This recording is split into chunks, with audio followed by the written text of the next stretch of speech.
6 ans et puis tu t'es dit bon, je rentre. Après, il y a eu le Covid, du coup, j'ai travaillé d'abord en France, puis après, le Covid m'a fait me remettre en question. Que c'est différent, je l'ai un peu ressenti, on va dire. Par exemple, j'avais des amis noirs, Ouais. et souvent, eux, directement, on leur demandait, ouais, mais tu viens d'où et tout, quand j'avais des amis de Guyane, souvent, qui viennent me voir.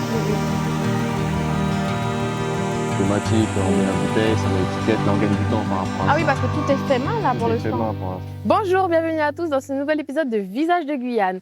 On se retrouve sur la route des plages. Mais on ne va pas à la plage. Aujourd'hui, on va à la crique. Parce que vous savez, Visage de Guyane, c'est le moment où on découvre un lieu à travers une voix, une histoire et un visage. Aujourd'hui, on va découvrir Ronan, qui est derrière Saveur de Cannes. Venez avec moi. Bonjour Ronan, ça va? Bonjour, ça va et toi, Laureline? Ça va. Écoute, je te remercie d'avoir accepté l'invitation pour Visage de Guyane.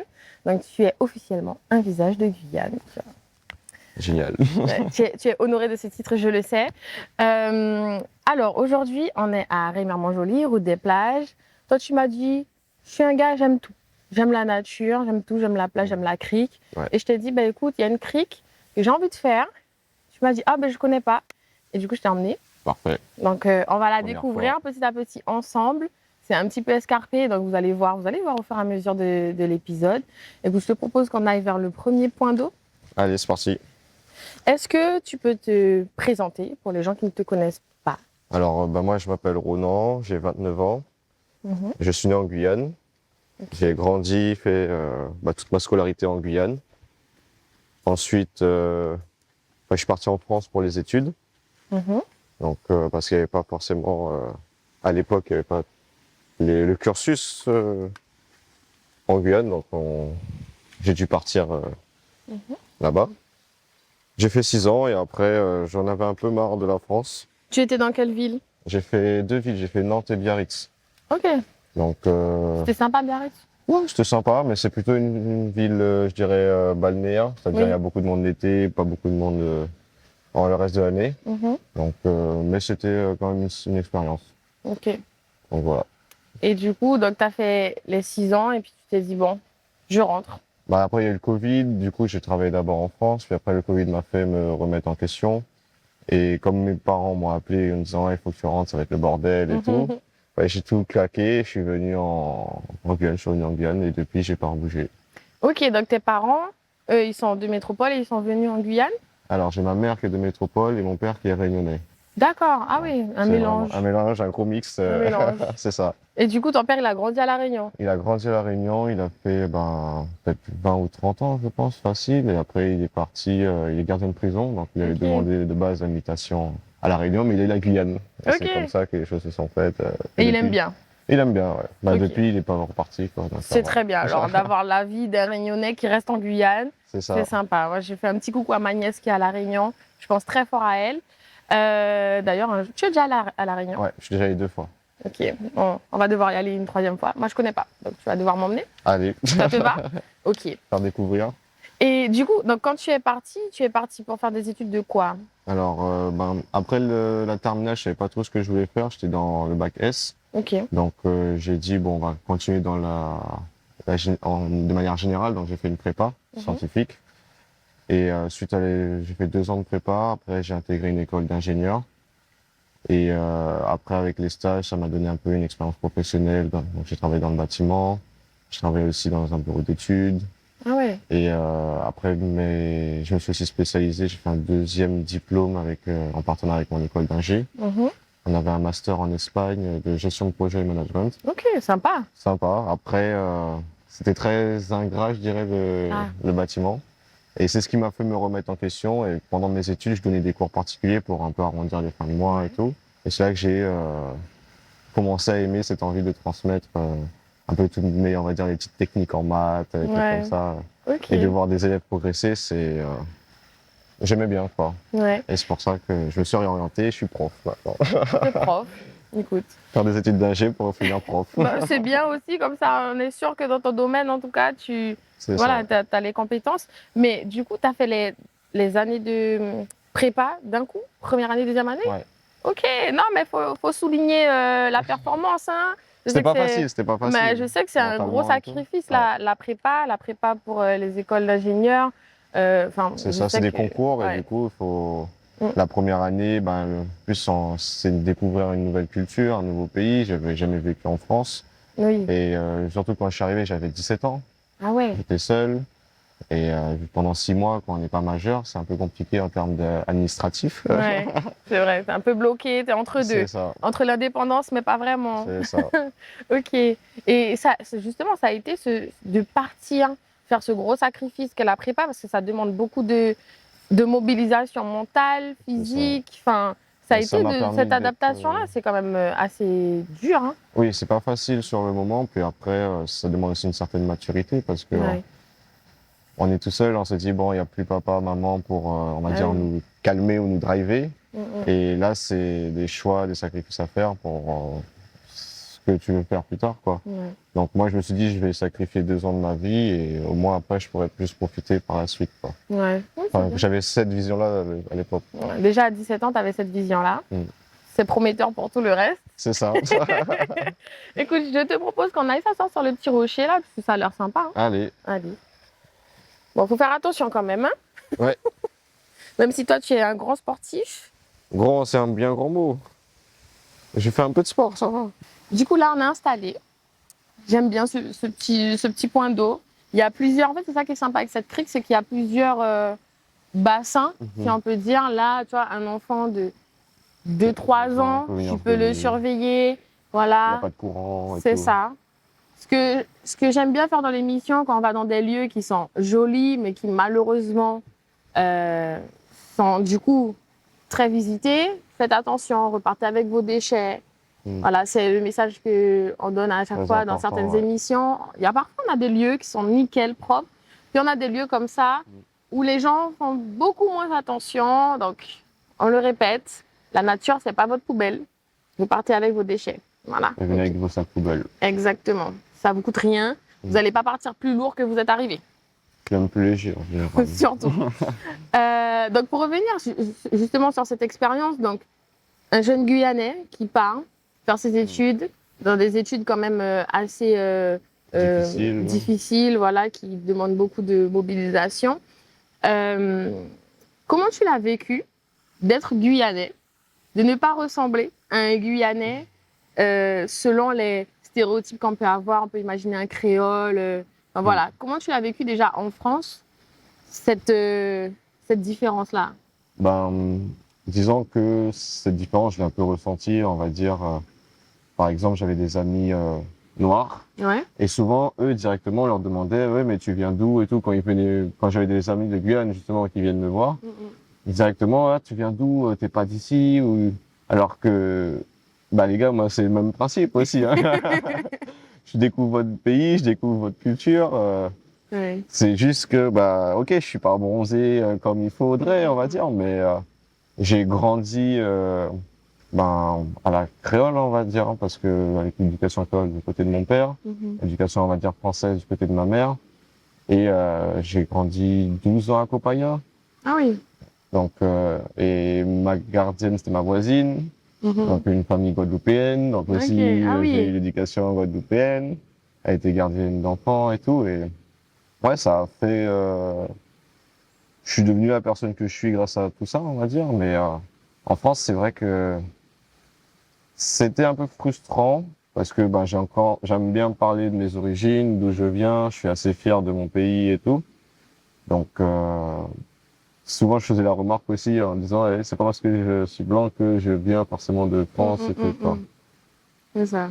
J'imagine, tu devais être en mode moi, je viens de Guyane, hein. Ah, c'est ça. Je suis pas comme vous, en fait. Exactement. Moi, je viens pas de Normandie, tout ça. Moi, je viens de Guyane.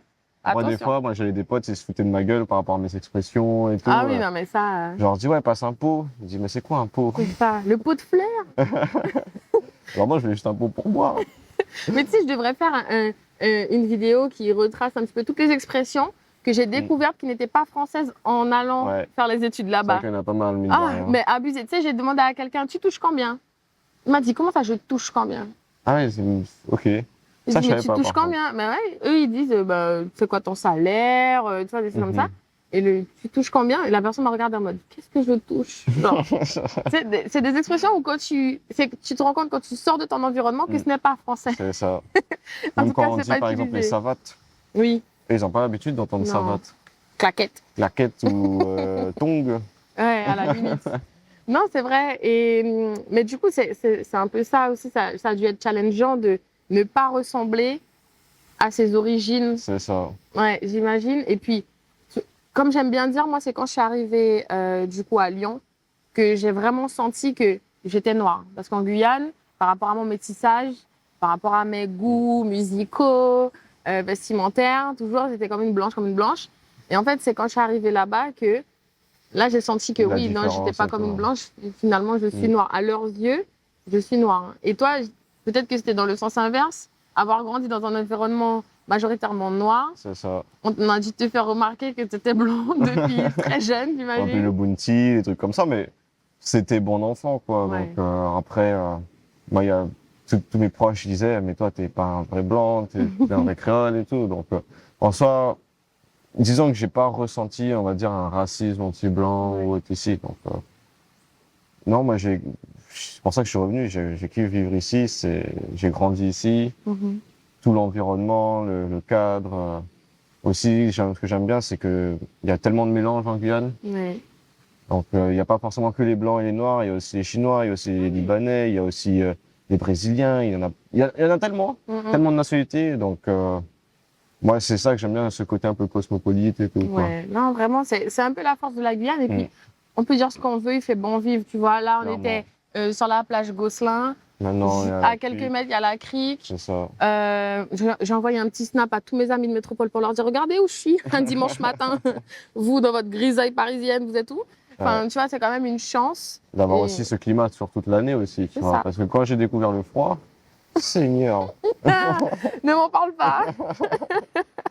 Ouais, C'est ce que j'aime bien dire, c'est que en Guyane, quand on a chaud, on met la clim. c'est ça. Tu vois, là-bas, t'as pas le choix. Tu peux pas éteindre la clim. T'as le chauffage, dehors, mais ouais, après la facture. c'est ça. Non, mais voilà. Et du coup, pour revenir un petit peu à toi, donc tu as fait tes études d'ingénieur, tu as travaillé un petit peu, et Mhm. puis finalement, tu t'es réorienté Voilà, vers le métier de professeur. Donc, tu es actuellement prof de maths. voilà, c'est À ça. quel niveau? Au collège, donc je fais de 6e à 3e. Ok. Et j'ai validé mon concours cette année-là. Ok. C'est-à-dire, là, je me suis, bon, avec le directeur et d'autres enseignants qui m'ont, on va dire, poussé à passer le concours pour me titulariser. Mhm. Là, j'ai dit, bon, ok, je vais le faire cette année, après 6 ans d'expérience. Et au final, j'ai validé les oraux, donc là, j'aurai l'année de stage l'année prochaine. Ok. Donc, ça fait quand même on va dire, je vais plus m'ancrer maintenant dans Ouais. je serai plus, on va dire, contractuel. Mhm. Mais là, je suis plutôt dans l'optique de passer titulaire, quoi. D'accord. Ben, félicitations Merci. déjà pour cette première étape. Et puis, j'espère que pour la suite, normalement, ça devrait aller. C'est ça. J'imagine qu'après la prépa, rien n'est impossible. Rien C'est n'est vrai. impossible. Mais tu vois, un prof de maths comme ça, je pense que j'en aurais eu besoin. Parce qu'il faut savoir que j'étais en terminale S, Ouais. PSVT, c'est ce qui m'a sauvée. Mais du coup, j'ai eu 3 au bac de maths. Ah oui. Ouais, c'est pour te dire que vraiment, ça a été du forcing. Ça a été pour faire plaisir à papa à la terminale S. Mais c'était pas pour moi. Ouais, j'ai vraiment un petit souci avec les maths. Et pourtant, j'ai eu des super profs, la plupart du temps, qui étaient prêts à me faire des dessins. Mais Après, c'est une question de logique. Vraiment, les maths, c'est vraiment une question de logique. je ne suis pas logique. Voilà. Vous avez en exclusivité Ronan qui nous traite de personnes complètement illogiques. Non. mais du coup, toi, quand tu as ce genre de profil-là, Mhm. où parfois ils détestent les maths, Ouais. comment tu approches, comment tu fais? Ben, déjà, je vais commencer par leur donner des exercices, on va dire, faciles, basiques, pour déjà leur redonner confiance, parce que souvent, c'est une perte de confiance. C'est vrai. Et après, par la suite, essayer de leur montrer déjà, à travers le cours, les propriétés, comment on peut résoudre l'exercice. Parce que souvent, en vrai, une fois qu'on a compris la logique, c'est toujours la même chose qui est reposée comme question, et c'est juste, on va dire, soit les chiffres qui vont changer, soit le nom des objets ou autre. Quoi. Mais Le c'est sens de toujours la phrase, voilà, c'est juste toujours le même principe une fois qu'on a compris. Alors après, les maths, c'est beaucoup de pratique, connaître ses propriétés, surtout quand on est en terminale et tout. Au collège, ça va, c'est quand même un peu plus simple parce que ça, ça reste, on va dire, des calculs basiques, genre multiplication, addition. Il faut juste savoir à quel moment j'additionne, à quel moment je soustrais, à quel moment je multiplie et tout. Par exemple, je sais pas, hein, on dit qu'un kilo de tomates coûte 3 euros. Si j'en achète 10, bah, je vais faire 10 fois 3. Je vais pas faire 10 fois 3, par exemple. Là, Oui. mais c'est de la logique, au final. Ouais. Après, c'est surtout essayer de redonner confiance à l'élève. Parce que j'ai déjà eu des profils comme ça, ils me disent, ouais, monsieur, j'ai jamais eu la moyenne en maths et tout. Je fais, regarde, si tu écoutes ce que je vais te dire et que tu le mets en pratique, tu verras que tu progresseras. Et j'ai plusieurs élèves comme ça qui ont commencé, ils avaient 8, 10 au premier trimestre et à la fin, ils étaient avec 15, 16 de moyenne à la fin d'année. Parce que le fait de travailler constamment, rien que par exemple pendant les 3 premiers mois, à dire vas-y, essaie l'exercice, même si tu as faux, c'est pas grave, essaye de comprendre pourquoi tu as faux avec la correction et tout. Et petit à petit, ils reprennent confiance. Et même des fois, j'ai les parents qui viennent me voir, qui me disent ah, hey, mon enfant, il a jamais eu autant en maths. C'est bien et tout. Donc c'est valorisant. C'est après, il y en a, ben, s'ils veulent pas faire le travail, c'est plus compliqué. Je pourrais pas le faire pour eux. Il y a des cas aussi comme ça, malheureusement. Mais bon, je préfère me focaliser sur le positif et me dire que c'est quand même possible, quoi. Ok. Et justement, j'imagine que le fait d'être un prof jeune, c'était pas le stéréotype du prof de maths qui a 50, 60 ans. Surtout que j'ai commencé, j'avais 22 ans, Ah ouais, 21 quand ans, même. 22 ans. Ouais, ça fait 6 ans. Ouais, ça fait 6 ans, donc j'avais 22, 23 ans, ouais, j'étais sur ma année 22. Et c'est vrai que le fait d'être jeune, ça aide pas mal de communiquer avec les élèves, ils se braquent moins, ils vont pas forcément rechigner ou ils vont plus écouter. Après, là, maintenant, je vois que plus les années passent, plus L'écart se creuse. l'écart se creuse. Il y a des trucs que je comprends pas trop avec par exemple, eux, ils sont à fond derrière les réseaux sociaux. Il y a des trucs, des fois, Les rêves, tout ça. les rêves, les délires, ça commence à me dépasser un peu. Mais bon, on essaie quand même, je suis quand même quelqu'un de très chill. Après, je suis pas forcément m'acharner sur des élèves ou autre. Je suis plutôt là dans la bienveillance et tout, quoi. Ok. D'accord. Mais je te propose qu'on aille vers l'autre point, Vas-y. l'autre bassin un peu. Et puis, on va parler de saveur de canne. Allez. Du coup, allez, on y va.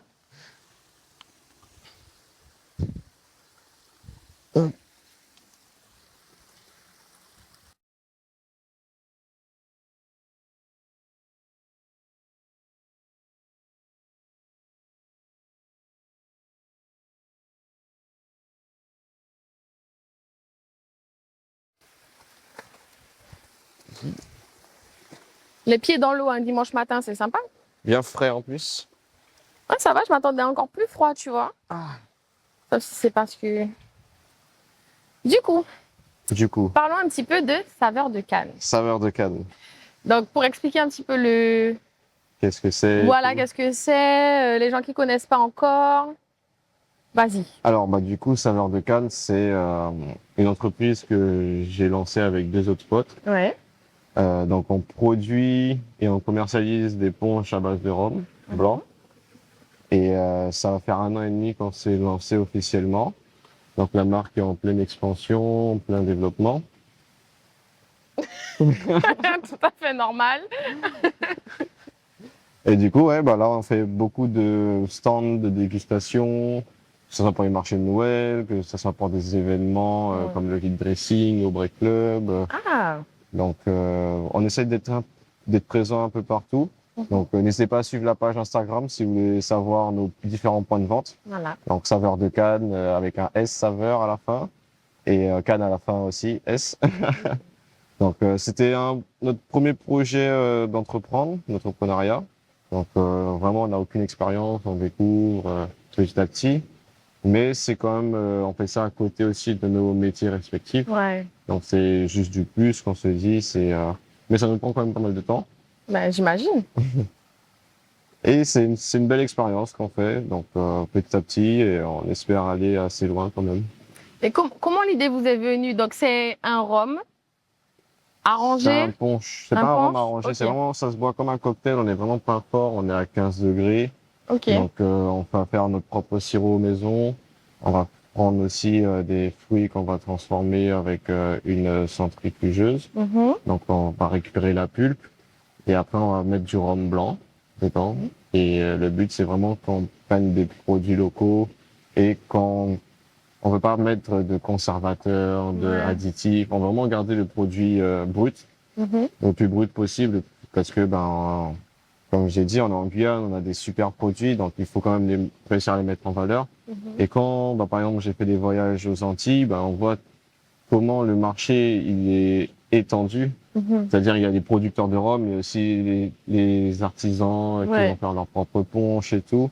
Et on s'est dit aussi qu'en Guyane, il n'y a pas forcément beaucoup de choix. Et qu'on s'est dit qu'il y avait peut-être quelque chose à faire. Et comme on avait eu des retours des amis qui disaient c'est bon ce que vous faites et tout, donc on a décidé de se lancer. Et officiellement on a commencé il y a 1 an et demi, mais les tests ont commencé depuis 3 ans déjà. Ok. Pour trouver la bonne recette, le bon dosage et tout. Et ceux qui ont subi sont nos proches, nos amis, la famille. Ils nous disaient aussi qu'est-ce qui était bon, qu'est-ce qui était pas bon, qu'est-ce qu'on pouvait améliorer, etc. On n'avait pas non plus un produit trop sucré. Ouais. Donc on a dû aussi faire pas mal de tests pour trouver cet équilibre-là. Et voilà. Donc là, on peut retrouver plusieurs saveurs. Je sais que mon frère, il a goûté maracuja. Il a dit que c'était une dinguerie. Ouais. Il y avait mangue aussi. Mangue. Moi, j'avais goûté mangue et j'avais bien aimé, alors que j'aime pas l'alcool fort du tout. Mais c'est pas vraiment un alcool fort, justement. On est plutôt comme un bon vin, ça se voit qu'on a. Ouais, mais moi, ça me faisait peur. C'est du rhum, quand même. Du rhum blanc. Il y a beaucoup d'a priori, mais c'est pas du rhum pur, donc il est quand même dilué. C'est comme quand on prend un cocktail au bar. Il y a des bases d'alcool, mais ça ne veut pas forcément dire qu'ils seront extrêmement forts. À la différence d'un rhum arrangé, où c'est là, les fruits vont macérer. Oui, c'est vrai. Et là, c'est vraiment que de l'alcool. Et il n'y a pas vraiment de sirop. Enfin, on peut mettre un peu de sirop, mais ça sera beaucoup plus fort vu qu'il y a de la macération et tout aussi. Ouais. Mais du coup, la mangue, j'avais trouvé quand j'aime pas le jus de mangue parce que je trouve que c'est un goût bizarre. C'est spécial. Et là, la mangue dans votre produit saveur de canne, goût mangue et tout, j'ai vraiment aimé parce que j'ai retrouvé le goût de la mangue du fruit, le vrai fruit, tu vois. Parce que c'est vraiment, on prend nos mangues chez Yanawasai et c'est vraiment le produit même. Et en fait, bon après les types de mangues, je pourrais pas vous le dire parce que il en prend plein de différents et tout, et il nous donne tout ça. Mais en tout cas, on sait que c'est quand même des produits qui sont, comment dire, de bonne qualité, quoi. Ouais. Et du coup, depuis qu'on est avec lui, on arrive à stabiliser, on va dire, parce qu'avant, on avait plusieurs petits producteurs, mais à chaque fois, le goût changeait, variait. Et c'est comme ça, on a appris sur le terrain, petit à petit, on a fait des erreurs, on a essayé d'ajuster et tout. C'est aussi ça, être entrepreneur, c'est que faut essayer. Et si ça marche, tant mieux. Si ça marche pas, que c'est un échec, faut prendre de l'expérience et essayer d'améliorer les choses. Ok, qu'est-ce qu'on peut améliorer, etc. quoi. Mais justement, j'imagine que de travailler avec des produits frais, des artisans locaux, parfois vous n'avez pas des petites surprises en termes de couleurs, tu sais, parfois un peu plus orange, un peu plus jaune. Des fois, ça peut arriver, mais l'essentiel, c'est vraiment le goût. Oui. C'est ce qu'on essaye de faire transmettre à nos clients. C'est pour ça que quand on fait des stands, on propose des dégustations, comme ça ils peuvent tester le produit avant de l'acheter et qu'il n'y ait pas de surprise après par la suite. Après, il peut y avoir des petites variations en fonction des saisons. C'est sûr que la mangue peut être un peu moins sucrée à certaines périodes, etc. Mais on essaie de s'adapter au maximum pour satisfaire le plus de personnes possible, quoi. Après, c'est ce qui fait aussi la beauté. Ça reste une jeune entreprise de trois jeunes Guyanais. Sans expérience, aucun des trois. Donc, Ah ouais, vous êtes vraiment allé peut-être la première de dire bon les gars, il y a un truc à faire là. On va essayer de dire allons essayer. Si ça marche, ça marche. Si ça marche pas, tant pis, on aura essayé, on n'aura pas de regrets quoi derrière ça. Est-ce que cette idée est venue autour d'une belote ou? Non, autour des dominos. Mais vraiment typiquement guyanais, hein. C'est ça. Vous êtes dit oh les gars, il y a un truc à faire là. Non, mais en plus, le pire, c'est que cette idée est venue de base quand on était en France, encore étudiant. Ah ouais? Ouais. Parce que en gros, on était un peu tous répartis un peu dans différentes villes en France. Et à Noël, on se regroupait à Paris, dans un appartement d'un ami. Et un soir, on jouait à j'allais dire la belote, mais on jouait au domino. Et chez lui, il y avait plein de rhum arrangé, des punch coco, des trucs comme ça. Et on a vraiment passé une super soirée. On avait bien rigolé, et tout, on avait bien bu aussi. Mais à un moment, du coup, mon pote a dit ouais, les gars, il faudrait qu'on se fasse notre propre punch un de ces jours, quoi. Et après, ben, quand on est revenu en Guyane, mon pote a remis ça sur la table. On s'est dit, bah, les feux, allons le tester. Enfin, on va voir qu'est-ce que les autres en pensent déjà. Et puis, si on voit qu'il y a quand même, si on voit que c'est quand même intéressant qu'il y a des bons retours, Ouais. bah, allons se lancer. On verra bien si ça plaît à la population, quoi, par la suite. Et pour l'instant, les retours que vous avez, c'est plutôt positif. C'est plutôt positif, ouais. Puis même quand il y a des retours qui nous disent, ah, il y a certains trucs qui vont pas, ben, on essaye, ok, ben, d'ajuster. Par exemple, pour la mangue, on disait que des fois, le goût changeait. Ouais. Donc, bah, là, on s'est dit, ok, ben, on va essayer de voir avec un producteur un peu plus, stable, plus gros. Ouais. Il peut fournir tout au long de l'année. Et, c'est des petits ajustements qu'on essaie de faire, quoi, d'améliorer. Ok. Mais c'est déjà bien, c'est une initiative de 3 jeunes Guyanais qui essayent de faire quelque chose de local. Et puis, c'est des produits les bouteilles sont jolies. Moi, j'aime bien tout l'aspect que vous avez ben, créé. merci. On sent que c'est le début et que ça peut évoluer. Ben, on améliore, là. Par exemple, là, tu as dû voir les anciennes étiquettes. Là, on attend de recevoir les nouvelles Ouais. avec plus de couleurs. Ouh. Chaque saveur a sa couleur. Ah ouais, c'est ça. Attention. Alors que de base, on n'avait qu'une couleur, mais après, on s'est dit, bah, pourquoi même différencier parce que quand on mettait dans les rayons, par exemple, de lip service et tout, par rapport aux autres bouteilles, on trouvait que c'était un peu fade, les étiquettes. Mais c'est comme ça qu'on fait, on pratique, Bah oui. on voit qu'est-ce qu'on peut améliorer, et puis petit à petit, on fait les choses, quoi. Ok, c'est très bien. Donc, on a un prof, les 2 autres, Un kiné un kiné et un diététicien. et un diététicien qui se sont dit, allez, C'est ça. on va faire du punch On va faire du punch. local. Et local, évidemment. Bah, écoute, c'est très bien, mais moi, je sais que vous étiez présent donc, au marché de Noël, au Salon du Rhum. Ça du rhum. Voilà, vous essayez d'être quand même assez présent C'est ça. dans les événements où vous êtes à Un peu proximité, allié, voilà. à proximité de la population. Et franchement, on avait un super engouement pendant le marché de la CTG, le marché de Noël de la CTG. Ouais. Il y a eu aussi des petites complications parce que, comme tu as dit, le maracuja, c'était super bon. Oui. Le samedi soir, on n'avait plus de Rupture. maracuja. Du coup, qu'est-ce qu'on a dû faire après qu'on ait fini le stand à 1h du matin? Ah On allait ouais. produire. Ah ouais? On a produit jusqu'à 4h du matin. Waouh! Les joies de l'entrepreneuriat. Ah ouais, pour le coup, hein? Et après, le lendemain, il y avait encore le dernier jour de dimanche. Donc, Oui. rebelote, réveil 8h30, 9h pour déposer les bouteilles sur le stand avant l'ouverture de... Ah oui. Ouais. Ah, C'était cardio, Ouais, mais c'est ça. au moins, ça montre qu'il y a de l'engouement. Donc, c'est aussi motivant par la suite, quoi. Bon, j'ai dormi pas mal le week-end d'après, mais... Ben oui, c'est vrai.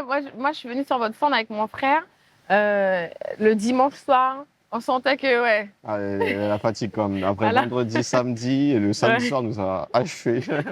J'imagine. En plus, les gens connaissent pas, donc à chaque fois, tu dois te répéter, mais en C'est même temps, ça. c'est stimulant parce que les gens découvrent. Mhm. Toi, c'est la On voit centième qu'ils fois sont- que tu le dis, En fait, mais ce qui est bien, c'est aussi, on voit que les gens, ils nous encouragent aussi par la suite parce qu'ils veulent que des produits gagnés se réussissent. Mhm. Donc, ils nous donnent quand même une force. Et même, on voit aussi d'autres personnes qui reviennent, qui rachètent quelques mois après. Donc, on voit qu'ils aiment aussi le produit parce que c'est Mhm. juste pas une fois et après, on les revoit plus. Donc, c'est très motivant aussi pour ça. Et il faut valoriser tout ce qui est local, quand même quand il y a des jeunes qui essayent d'entreprendre, s'ils ont des bonnes idées et tout. C'est à donner une force. Mm. Et surtout, ce qui marche en Guyane, c'est le bouche à oreille. Oui. Il faut pas hésiter à en parler et tout. C'est comme ça que des fois, il y a des gens qui nous contactent parce qu'ils ont entendu parler de nous à Ouais. tel endroit. Ils nous demandent est-ce qu'on peut trouver nos bouteilles. Comme je l'ai dit, on essaie de mettre au maximum toutes nos infos sur Instagram. donc il faut suivre Instagram, C'est saveur ça. de Cannes. Voilà, on va Et vous dès mettre qu'il y a la des photo. nouveaux- Hein, Et dès de qu'il y a des Cannes. nouveaux produits et tout, même des nouveaux endroits où on vend, c'est là qu'on mettra. Des informations sur C'est les ça. ruptures de stock, les arrivées, tout ça. C'est des Attention. nouvelles saveurs, on sait pas, peut-être. Attention. Non, mais c'est bien. Moi, comme je te dis, il faut soutenir tout ce qui est entreprise locale. C'est de bonne volonté. Qui ont des bonnes initiatives. C'est et ça. tout. Donc, et puis, moi, tu sais, j'aimerais bien. Enfin, à l'époque, quand j'étais étudiante, je repartais toujours avec ma bouteille de rhum dans la valise. C'est Je ça. ne bois pas d'alcool, mais au cas où, pour les amis, offrir. voilà, ou la famille. Ici, C'est ça, pour mettre dans les crêpes, tout ça. Donc, C'est ça, rhum pur, ça. ouais, alors. voilà, du rhum, poulet boucané, travers de porc boucané. Tu vois, Sauce ça fait saté. partie de la valise du Guyanais qui C'est repart. ça. La sauce saté, c'est très important aussi. Sauce saté, non, non, je ne parle même pas. Et du coup, qui sait peut-être avoir des bouteilles de saveur de Cannes dans la valise pour repartir. Avec plaisir. Ce serait l'occasion, tu vois, pour que les jeunes aussi puissent Découvrir. voilà, et puis aider En plus, surtout, les gens aiment beaucoup le maracuja. Donc, ça, c'est universel, je C'est pense. universel. Hein. Donc, Truc tropical comme ça passe oui. partout. Ah oui, oui, oui. Mais du coup, vous avez des prochains projets, des choses qui arrivent en Là construction? on se projette surtout pour faire notre usine, une mini-usine, Mhm. parce que pour l'instant, on fait ça dans un studio. Ok. Donc après, on veut quand même agrandir pour répondre à la demande, se professionnaliser, on va dire, de manière semi-industrielle, mais vraiment garder quand même la patte artisanale, quoi. Oui. Quand je dis semi-industriel, c'est surtout étiquetage automatique, on Oui. met la bouteille, ça met l'étiquette, là on gagne du temps par rapport à Ah ça. oui, parce que tout est fait main, là, Tout pour est fait l'instant. main pour l'instant. Vous mettez en bouteille? On met en bouteille main, on met les étiquettes à la main. Ah ouais? Donc là, on voudrait surtout améliorer ça, c'est-à-dire une embouteuse où on met le produit qu'on Oui. fait nous-mêmes. Et après, ça peut remplir, on va dire, de manière semi-automatique. Mhm. Pareil pour les étiquettes, ce qui nous permettrait de gagner du temps. Enfin, Oui, ensuite. bah oui. Non, mais c'est des Mm. petites.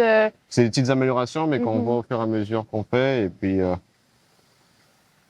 C'est pour vous aussi. avec les premières ventes, on essaie de réinvestir et tout pour Bah ça, oui. pour acheter la matière première et tout. Donc, on arrive à se trouver un cycle petit à petit. Donc, voilà.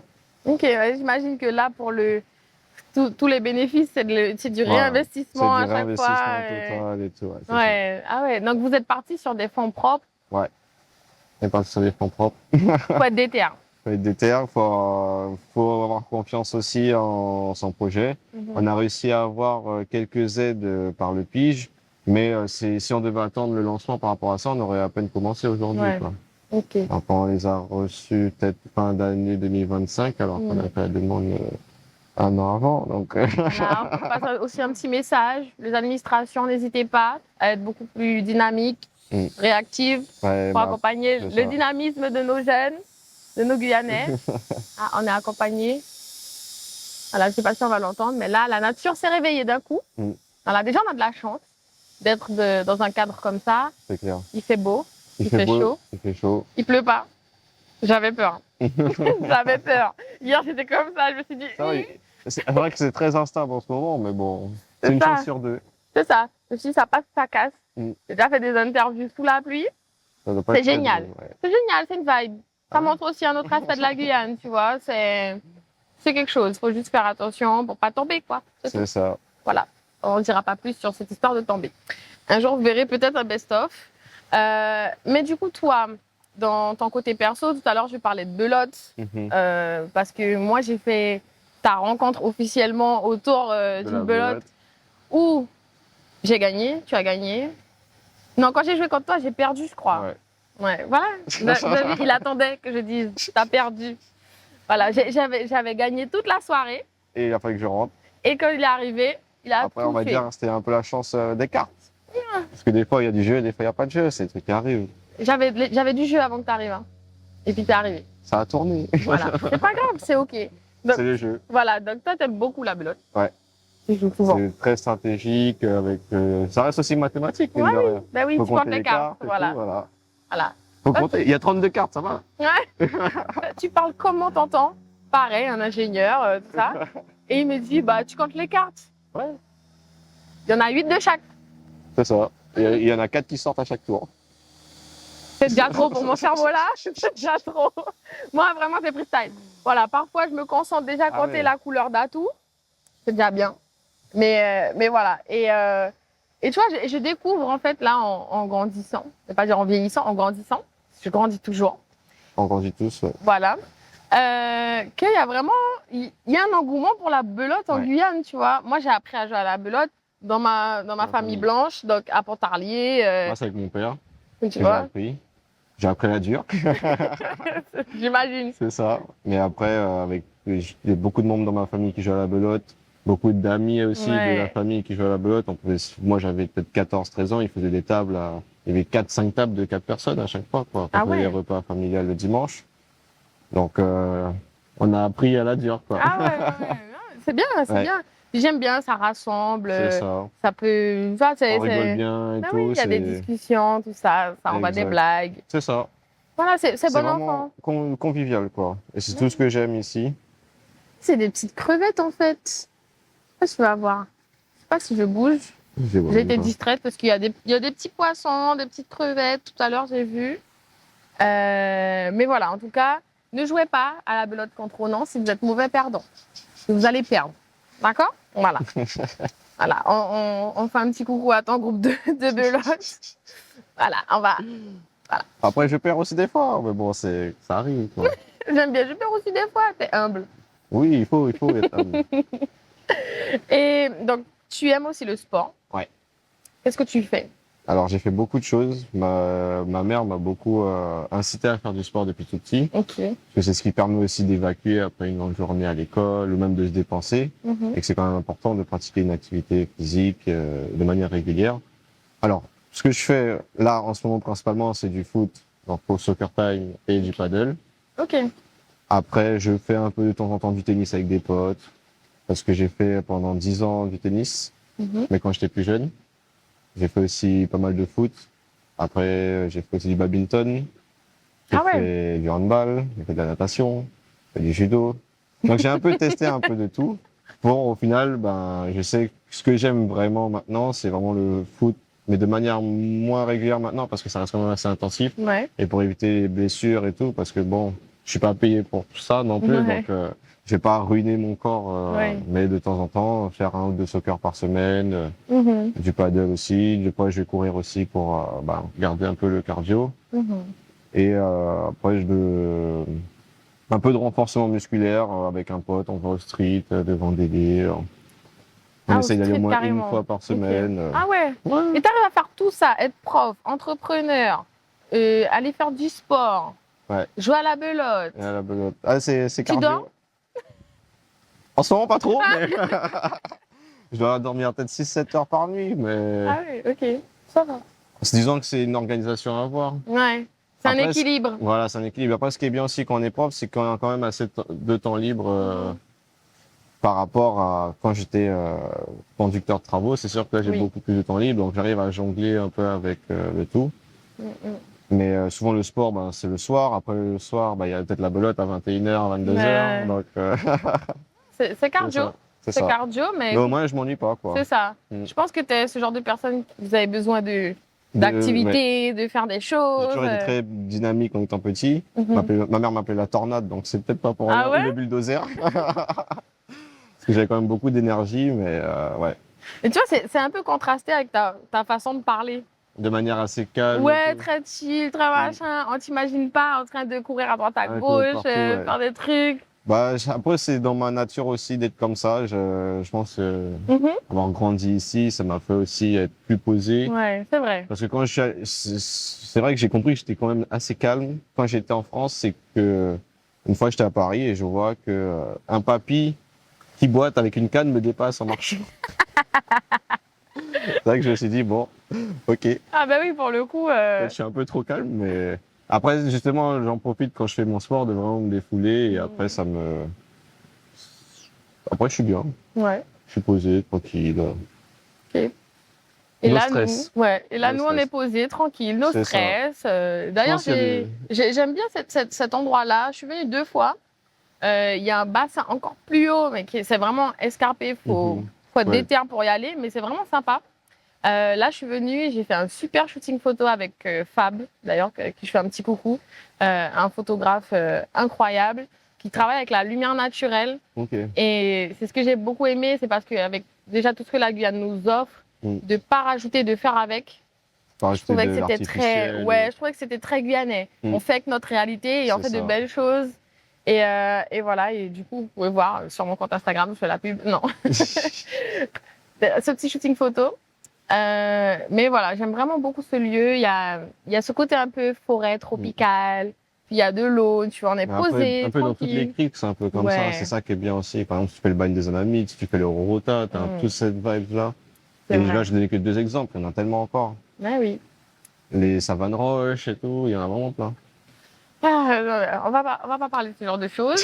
Parce que la marche chez moi, bon, voilà.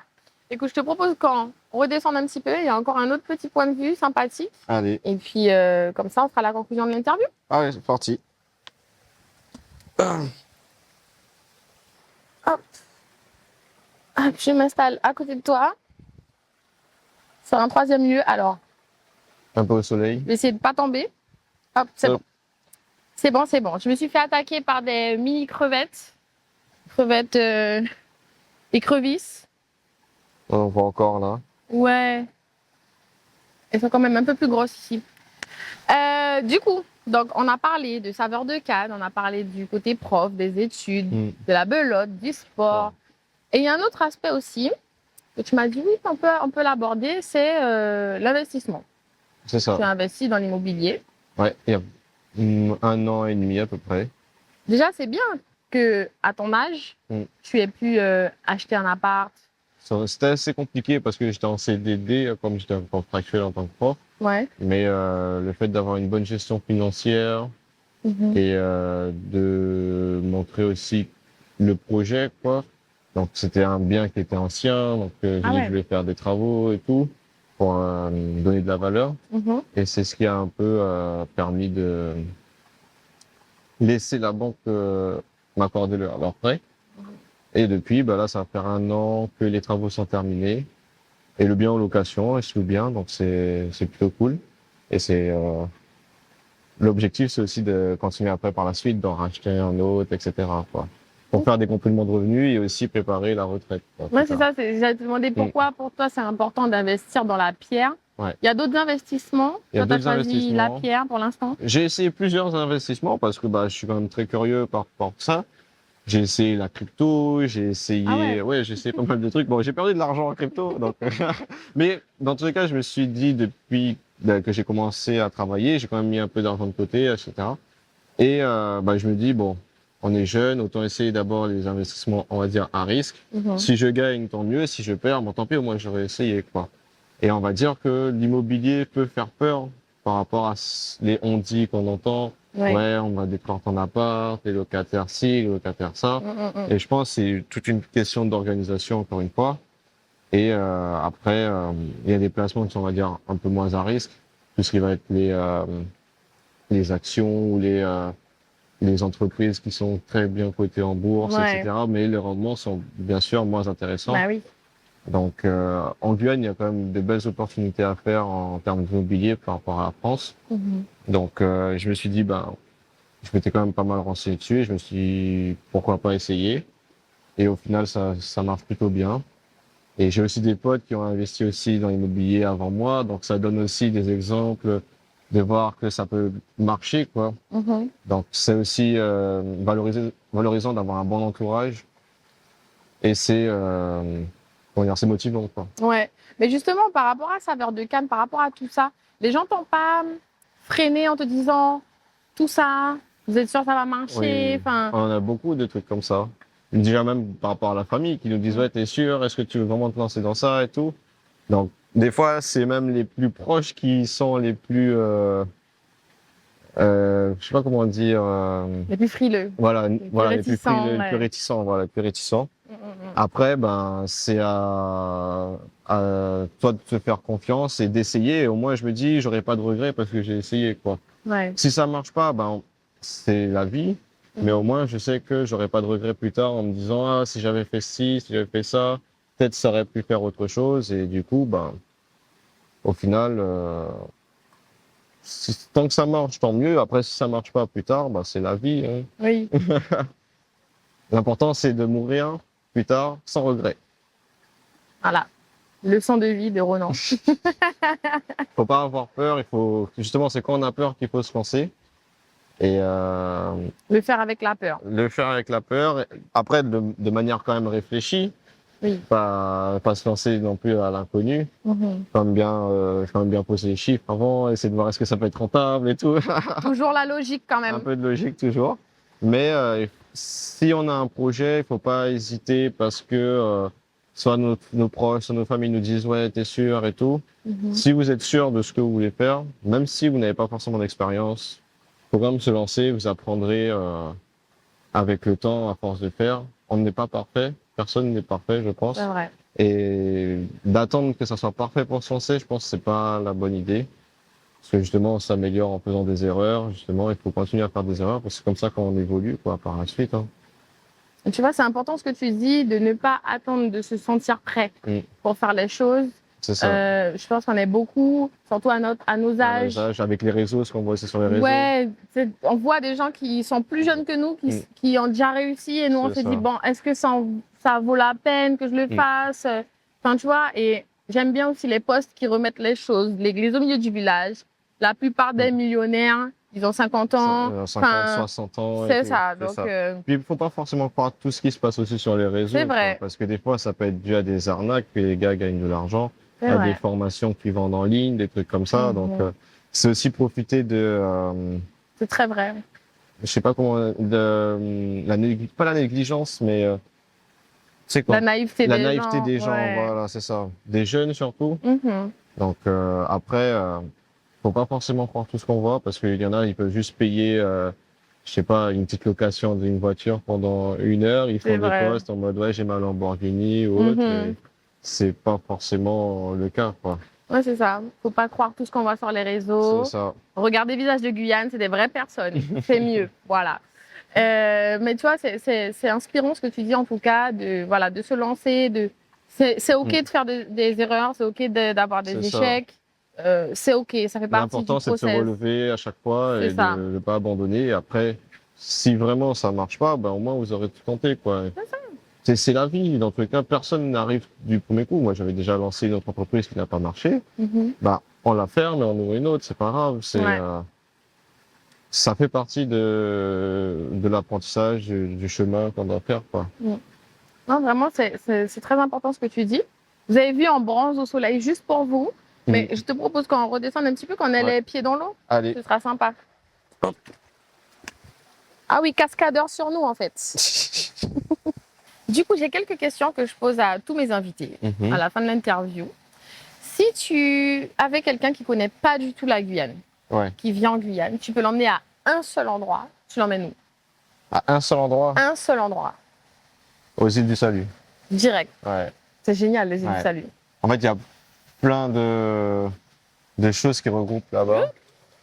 Il y a plein de beaux paysages et tout. Donc, moi, j'aurais dit, les îles du Salut, ça peut être vraiment un endroit. Après, ça dépend des personnes, mais en général, je dirais les îles du Salut, c'est une valeur sûre. Ouais, c'est vrai. Ça montre un aspect de la Guyane différent de ce qu'on peut voir. C'est l'eau bleue. Souvent, quand je vais là-bas, il y a il y a aussi l'histoire avec le bagne et tout. Je trouve ça quand même très important. Parce que c'est sympa. Ça fait partie de notre histoire. Hein. Ouais. Donc, et tu vois, je trouve que nous, en tant que jeunes Guyanais, on n'exploite pas. On se dit pas, allez, on va aux îles. Tu vois, on va le faire une fois comme ça, tous les 2-3 ans. Moi, je le fais au moins une fois chaque année. Ça va. Tu vois, c'est bien. Moi aussi, j'aimerais bien l'installer, ça, de faire au moins une fois par an. Parce que vraiment, c'est à proximité. C'est à 45 minutes. Et puis, tu fais une journée tranquille. Tu vas me rester dormir si tu as envie de rester dormir. Ouais. En vrai, en général, une journée, c'est bien. Puis si tu veux vraiment bien profiter, avec des amis et tout, passer une nuit et tout, c'est sympa aussi. Oui, c'est vrai. C'est un lieu que j'aime beaucoup, les îles du Salut. Qui revient pas beaucoup, tu vois, quand je pose la question, ça revient pas beaucoup, Après, il y a tellement de beaux endroits ici. Oui, c'est ça le bon côté de mes questions, c'est qu'il n'y a pas de mauvaise réponse, tu vois. Toi aussi, tu te fais attaquer par les petites crevettes. Il y a une crevette qui commence à manger mes pieds, là. Il est l'heure, il est midi, elles ont faim. Et du coup, à cette personne-là, tu lui ferais manger quoi? Un seul plat. Bouillon d'Awara. Bouillon d'Awara, ok. Tu aimes le bouillon d'Awara, du coup? Ok, d'accord. Je pense que c'est un des plats qui nous représente vraiment de manière...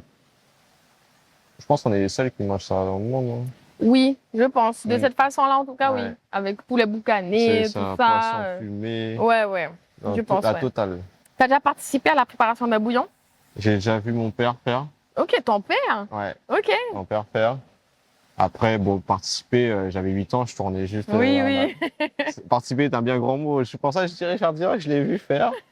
Et non, c'est quelque chose qu'il faut quand même conserver ici en termes de la tradition et tout. Oui, c'est vrai. Et normalement, lundi prochain, bouillon. C'est vrai. Ben oui, Pentecôte. Hein. C'est ça. Et si tu voyais Ronan qui vient de fêter son 10e anniversaire, il souffle ses 10e bougies. Tu lui dirais quoi? C'est-à-dire, là, comment je me vois quand j'étais petit, c'est ça? Ouais, tu recroises ton toi qui a 10 ans, il te regarde et te dit bonjour. J'y fonce. J'y fonce et n'aie pas peur, quoi. Et affronter ses peurs, dans tous les cas. Mm. Si t'as un doute, faut quand même réfléchir, avoir un peu de recul, mais de foncer dans tous les cas, quoi.